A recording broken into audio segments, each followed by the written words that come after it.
नमस्कार, मी शामराव मोकाशेनं हा व्हिडिओ ऐकायचा आणि प्रत्येकानं ताबडतोब शेअर करायचा.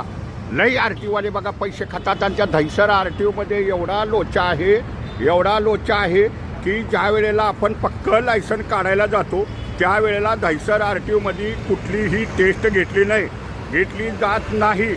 जर तुम्हाला टू व्हीलरचं लायसन पक्क करायचं असेल तर ते अधिकारी टेस्ट घेत नाहीत. चारचाकी वाहनाचं लायसन टेस्ट घेत नाहीत.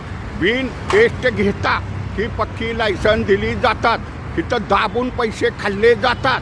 आता आपण एका वेळेला लायसन काढताना 2-3 वर्गाची लायसन काढतो, म्हणजे टू व्हीलर, छोटं वाहन, चारचाकी, मोठं वाहन. परंतु हे तिन्ही वर्ग असली तर तिन्ही वर्गाच्या टेस्ट घ्याव्या लागतात. पण दहिसर आर टी ओमध्ये बिन टेस्ट घेता हे पक्की लायसन दिली जातात.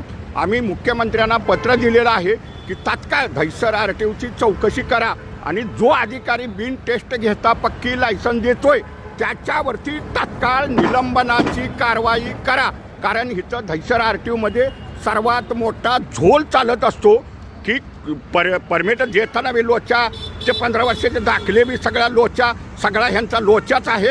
आणि दहिसर आर टी ओची कडक चौकशी करा आणि जे अधिकारी बिन टेस्ट घेता त्याला ड्रायव्हिंग येते का नाही हे टेस्ट घेतलीच जात नाही. आणि बिन टेस्ट घेता पक्क लायसन जे अधिकारी देतात त्यांच्यावरती तात्काळ निलंबनाचीच कारवाई करा. मोठा झोल आहे. एक अधिकारी आता लाखाच्या घरावर जायला लागला दररोजची झी घेऊन.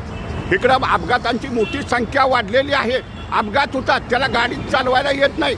तर हे पक्क लायसन बिन टेस्ट घेता देतात कसे? दहिसर आर टी ओची चौकशी करा आणि टेस्ट न घेता लायसन देणाऱ्या अधिकाऱ्यावरती निलंबनाची कारवाई करा. मुख्यमंत्र्यांच्याकडे मागणी केलेली आहे.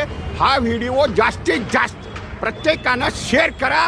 कळून द्या ह्यांचा दहिसर आर टी ओवाल्यांचं लफडं टेस्टचं. धन्यवाद.